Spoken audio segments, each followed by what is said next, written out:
Maringa.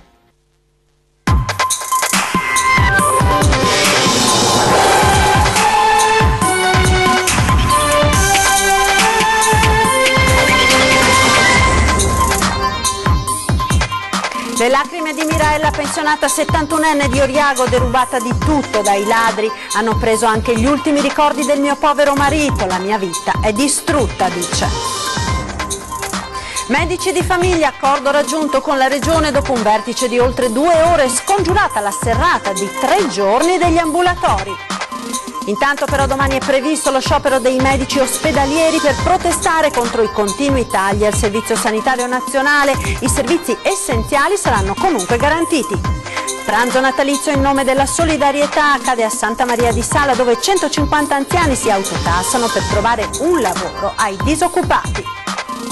A Venezia Confindustria e sindacati insieme per rilanciare la città metropolitana, legalità e qualificazione professionale al centro dell'intesa firmata oggi. Jesolo città dei suicidi come luogo depresso, e polemica sulla battuta di Maurizio Crozza, e sui social si scatena il dibattito, la battuta è andata in onda venerdì scorso. Terza sconfitta in una settimana per l'Umana Reyer, beffata nel finale contro Reggio Emilia. Coach De Raffaele, niente scuse, dobbiamo cambiare registro. Buonasera e ben ritrovati con l'edizione veneziana dei nostri TG. In apertura, come avete sentito, la cronaca con l'ennesimo furto in casa ancora a Oriago di Mira. Nel mirino dei ladri ancora una volta una pensionata. Sentiamo. Le fotografie, quelle mi hanno fatto più male di tutto. Le fotografie a terra dei miei cari. E dopo, anche se sono cose per gli altri futili, inutili, ma per noi è la vita che continua. Piange Mirella. Sabato per la terza volta ha subito l'ennesima razzia in casa in via Lazio 3 a Oriago di Mira. I banditi, approfittando di una sua uscita verso le 14:30, le hanno letteralmente svaligiato l'abitazione, facendo razzia di contanti e preziosi, anche di natura affettiva. Sì, hanno portato via i soldi, hanno portato via l'unico anello che avevo ancora di mio marito e la collana di mia mamma che ci tenevo particolarmente. Sono stati i gatti a far capire a Mirella che qualcosa non andava, li aveva lasciati in giardino e se li ha invece ritrovati al calduccio in cucina. Ti senti violentata, quello sì, quello sì. I ladri sabato hanno effettuato un doppio colpo, rompendo i vetri della finestra del primo piano e poi salendo al secondo, svaligiando anche l'abitazione del figlio di Mirella, che abita con la moglie, rubando capi d'abbigliamento vari trovati poi sparpagliati anche in giardino. Sono stata fortunata che non ero a casa e che non li ho trovati quando sono arrivata. Ecco, questo mi consola, perché sono qua che lo racconto.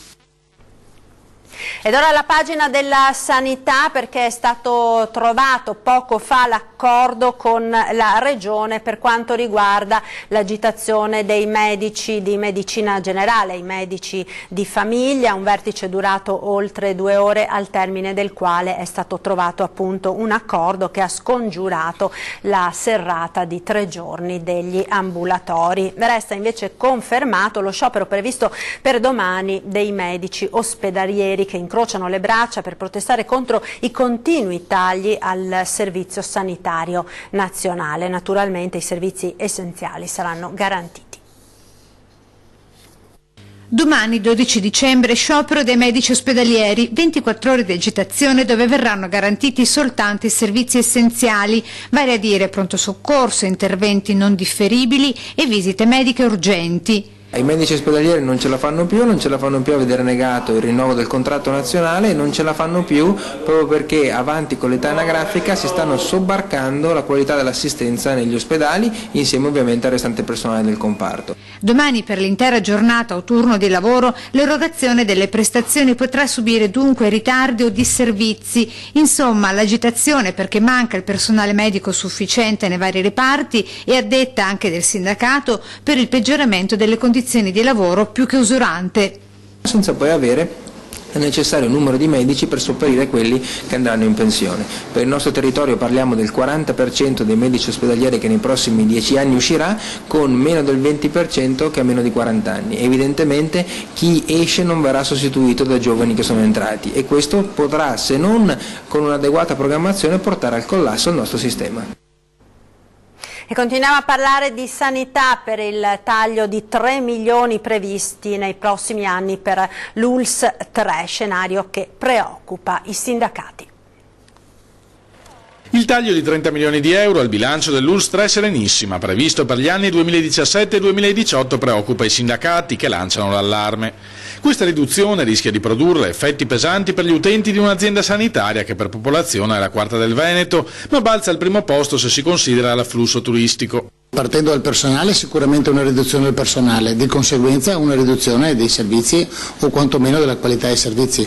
Il personale sta invecchiando, c'è grossa difficoltà e c'è bisogno di un ricambio. Secondo i sindacati questi tagli rischiano di mettere in discussione investimenti come il pronto soccorso di Dolo e le nuove sedi dei distretti di Mira e Marghera, progetti che stanno particolarmente a cuore specialmente alla popolazione più anziana. Consentono di non andare a affollare il pronto soccorso dove aspetti ore, dove ti immiserisci e che sono lontani, pieni di gente. Chiediamo a tutte le associazioni, alle forze politiche e a tutti i cittadini di farsi sentire, invitano i sindacati, perché vi sia una mobilitazione trasversale a favore della nostra sanità. Chiediamo che i sindaci, tutta la politica si ribelli rispetto a questo taglio, perché non è accettabile in un territorio vasto come il nostro, i 24 comuni dell'ULSS 3 Serenissima più gli altri 20 dell'ULSS 4 hanno diritto a una sanità migliore. Ed ora parliamo di economia perché quest'oggi Confindustria di Venezia assieme a CGIL, CISL e UIL hanno siglato un importante patto, il primo del genere per lo sviluppo economico della città. È un accordo del tutto innovativo, è il primo accordo che si firma, che riguarda tutte le sigle sindacali e il mondo dell'impresa, unite per rafforzare il nostro tessuto produttivo, riconoscere nell'impresa un valore socio-economico e nel lavoro dei lavoratori parte integrante dell'impresa. Gli industriali e i sindacati insieme, nessuna battaglia ma un lavoro che dovrà essere di sinergia con la sottoscrizione di un patto che ha lo scopo di mettere in campo azioni comuni per consolidare e strutturare le imprese esistenti, accrescere l'occupazione e rendere attrattivo il territorio. È un messaggio chiaro, forse tardivo ma finalmente arrivato. Venezia sta per entrare nella realizzazione dell'area di crisi complessa. È un territorio che ha necessità che le parti sociali incomincino a concertare e soprattutto dopo tanto tempo in cui sindacati e l'associazione datoriale non avevano un terreno comune, finalmente c'è un campo in cui possiamo lavorare. Noi ci crediamo e a questo tavolo ci attaccheremo con forza. È un cambio di passo, io devo dare atto al Presidente che ha avuto il coraggio di rompere quel silenzio enorme che c'è stato in vari anni. Nell'accordo è prevista una cabina di regia per confrontarsi mano a mano su ciò che c'è da fare. Siamo abituati a fare e quindi iniziamo da questo, proprio per vedere anche per dare coerenza agli impegni che ci siamo presi. Quando parliamo di legalità, quando parliamo di formazione professionale, quando parliamo di incrocio domanda-offerta, quando parliamo di favorire gli investimenti, sono tutte azioni che abbiamo concordato assieme per lavorare assieme finalmente, ma nello stesso tempo dobbiamo anche monitorare i risultati di queste iniziative, di questo impegno comune. Tragedia in un'area di servizio della A4. I vigili del fuoco sono intervenuti questa mattina su richiesta della polizia per recuperare il corpo di un camionista deceduto da qualche giorno all'interno della cabina di un auto articolato parcheggiato nell'area di Fratta Nord, in comune di Teglio. La squadra dei pompieri di Portogruaro ha recuperato il corpo dell'uomo posizionato nella cuccetta del mezzo. Il camionista, originario dell'Est Europa, è morto probabilmente per un malore senza riuscire a chiamare aiuto. La salma è stata messa a disposizione dell'autorità giudiziaria.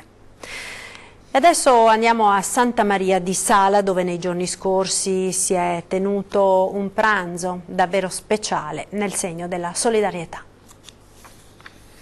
Sono mamma, sono consigliera e oggi anche mi diletto a fare la cameriera.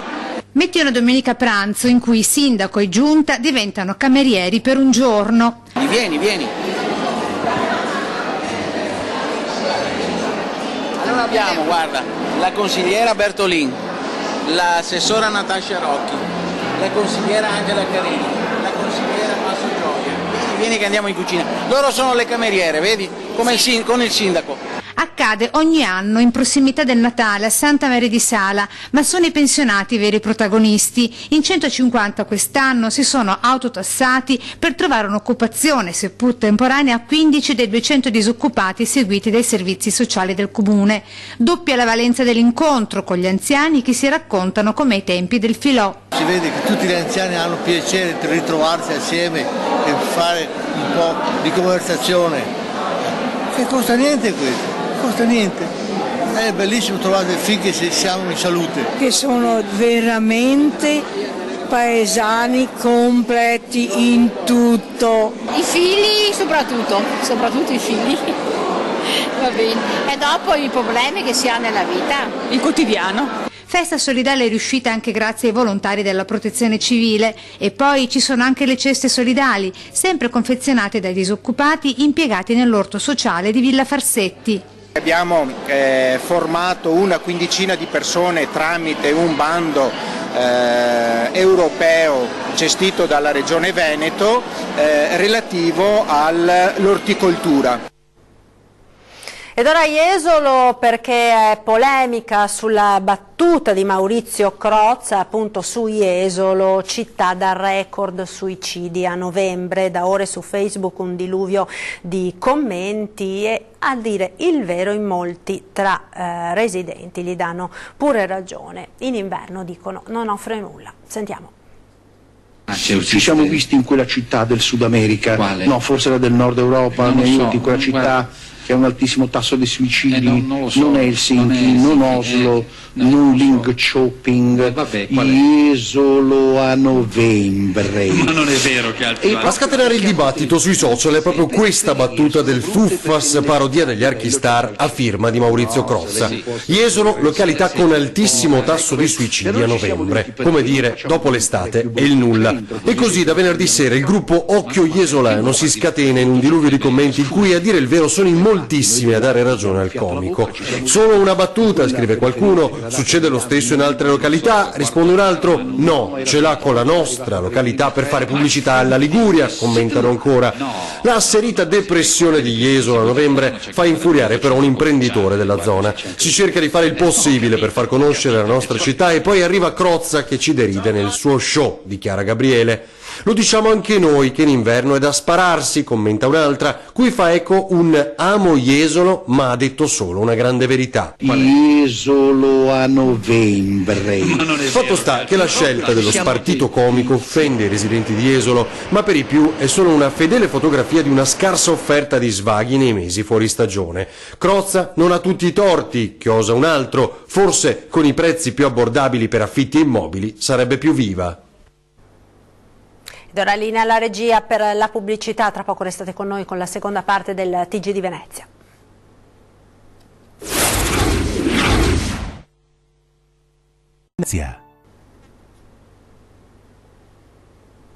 E rieccoci in diretta con l'edizione veneziana dei nostri telegiornali. Il regista Andrea Segre diventa scrittore e presenterà il suo romanzo proprio a Venezia insieme al presidente della municipalità di Marghera, Gianfranco Bettin. Lui, che di solito lavora con la videocamera, questa volta l'ha posata per prendere la penna e dare vita al suo primo romanzo, La terra scivola.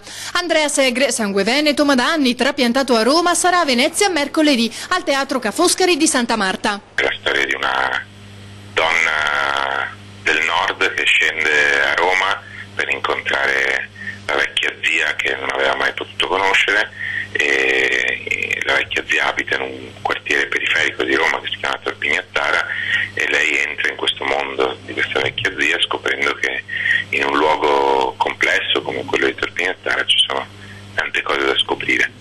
E è un po' un omaggio a questo quartiere dove io ho vissuto, in parte ancora vivo perché vivo lì vicino da diversi anni, ho voluto provare a raccontare mondi che ho incontrato e sperato, e ho voluto farlo questa volta con la penna invece che con la videocamera. La prima qualità di un libro è quella di farsi leggere volentieri, naturalmente, se poi innesca anche delle riflessioni è tutto di guadagnato, e questo libro mette insieme le due cose: la bellezza della scrittura, il divertimento, l'appassionarsi che induce, e il toccare alcuni dei problemi del nostro tempo, in particolare quello della costruzione di nuove comunità nelle nostre città. È un libro che parla anche del problema dell'immigrazione, ma diciamo di quello che viene dopo che le persone sono arrivate in un altro posto, in un'altra città, come si integrano con le altre, come dialogano, come si scontrano i problemi che nascono e il modo per superarli. Ed ora lo sport, grande festa a Bibbione per Antonio Fantin, il giovane atleta vincitore dell'oro nei mondiali paralimpici di nuoto.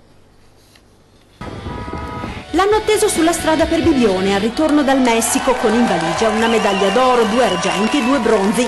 C'era tutta la città di Bibbione a sostenere Antonio Fantin, il giovanissimo atleta protagonista della straordinaria performance ai mondiali paralimpici di nuoto da pochi conclusi a Città del Messico. 16 anni, grande talento e grinta ed il sostegno di un'intera comunità. Amici e tifosi, quelli stessi che si sono radunati in parrocchia per seguire le gare, hanno organizzato per il suo rientro nel cuore della notte una festa a sorpresa. Un effetto veramente forte, anche perché Bibbione è sempre stata al mio fianco sin da quando appunto mi sono ammalato, da quando sono nato, sia attraverso i miei amici che attraverso appunto l'intera comunità di Bibbione, e quindi appunto poter condividere con loro questi successi è veramente fantastico. E poi, per il successo d'Antonio, le campane a festa ed una festa ancora più grande che è in programma per il 22 dicembre. Ora Antonio deve tornare a scuola per recuperare i giorni trascorsi in Messico e poi si torna in vasca, obiettivo il prossimo agosto, gli europei di Dublino. E continuiamo con lo sport, il basket, terza sconfitta consecutiva per l'Umana Reyer, ancora con pochissimi punti di differenza. Sentiamo. 66-68, ancora una differenza minima nel punteggio finale a discapito degli Oro Granata sconfitti sabato sera dalla Grissimbon sul parquet del Palasport Tagliercio. Secondo me troppo riduttivo rispetto ai meriti di Reggio Emilia e a quello che abbiamo fatto noi, troppo poco per vincere questa partita, nonostante devo dire che alla fine abbiamo avuto 1000 occasioni per poterla vincere, perché l'abbiamo girata come inerzia, l'abbiamo ripresa, abbiamo messo la testa avanti, poi abbiamo commesso errori veramente molto ingenui con tanti giocatori sottotono. Complici le numerose assenze di cui però De Raffaele non vuole farsi scudo. C'è solo da rimboccarsi le maniche perché è certamente un periodo difficile per noi, stare uniti, lavorare, prendersi un po' di responsabilità, naturalmente io per primo perché comunque la squadra la guido io, però si parla ancora di sconfitte all'ultimo secondo per errori di stasera, anche tra virgolette di un po' di sfortuna ma anche di poca concentrazione. Con il match di sabato al primo canestro sono stati lanciati in campo i peluche per il Teddy Bear Toss, l'iniziativa dedicata ai bambini ricoverati in pediatria. Ne sono stati raccolti circa 1 migliaio che saranno distribuiti negli ospedali del Veneziano e del Padovano. Torna la rubrica dedicata ai vostri presepi. Anche quest'anno potete inviare le immagini della vostra rappresentazione della Natività, un appuntamento immancabile delle feste di Natale per uno dei simboli più amati. Inviate le immagini ai contatti che vedete in sovraimpressione. Se usate lo smartphone realizzate le riprese con il telefono in orizzontale. Nel caso non possiate fare voi le riprese, scrivete o lasciate un messaggio alla segreteria telefonica con nome, indirizzo, telefono e caratteristiche del vostro presepe. Vi contatteremo.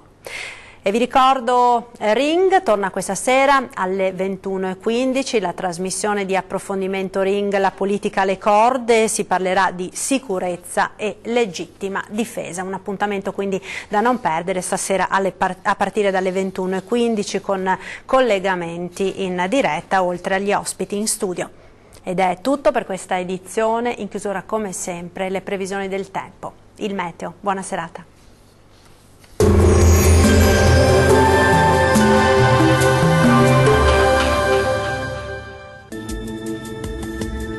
Ben ritrovati al meteo di Antenna 3. Sarà una giornata caratterizzata da un tempo localmente instabile sulle nostre regioni, con nubi e anche con qualche pioggia. Vediamo il dettaglio del 12 dicembre. Sul Veneto cielo coperto con precipitazioni sparse e più concentrate però sui settori orientali della regione. Migliora con tempo più asciutto nel corso del pomeriggio. Neve sopra i 1300 metri sulle Alpi. Vediamo anche l'andamento delle temperature, le massime saranno comprese tra 8 e 12 gradi, valori notturni attesi tra 5 e 10 gradi circa. Spostiamoci ora a vedere che tempo farà sul Friuli Venezia Giulia. Anche qui il cielo sarà coperto con precipitazioni diffuse, localmente anche a carattere temporalesco e forti. Neve sulle Alpi sopra i 1200-1300 metri circa. Diamo uno sguardo alle temperature, le massime saranno comprese tra 11 e 13 gradi, valori notturni tra 9 e 11 gradi. Concludiamo infine con uno sguardo alla situazione del Trentino Alto Adige. Anche qui nuvolosità diffusa su tutta la regione con precipitazioni generalmente di debole intensità e concentrate comunque sull'Alto Adige. La neve cadrà sopra i 1200-1400 metri. Vediamo anche in questo caso le temperature, le massime saranno attese sui 12 gradi, valori notturni tra 6 e 9 gradi circa. Il mare sarà generalmente molto mosso, i venti moderati da sud, localmente forti, meridionali sul Golfo di Trieste. Dal meteo è tutto, arrivederci!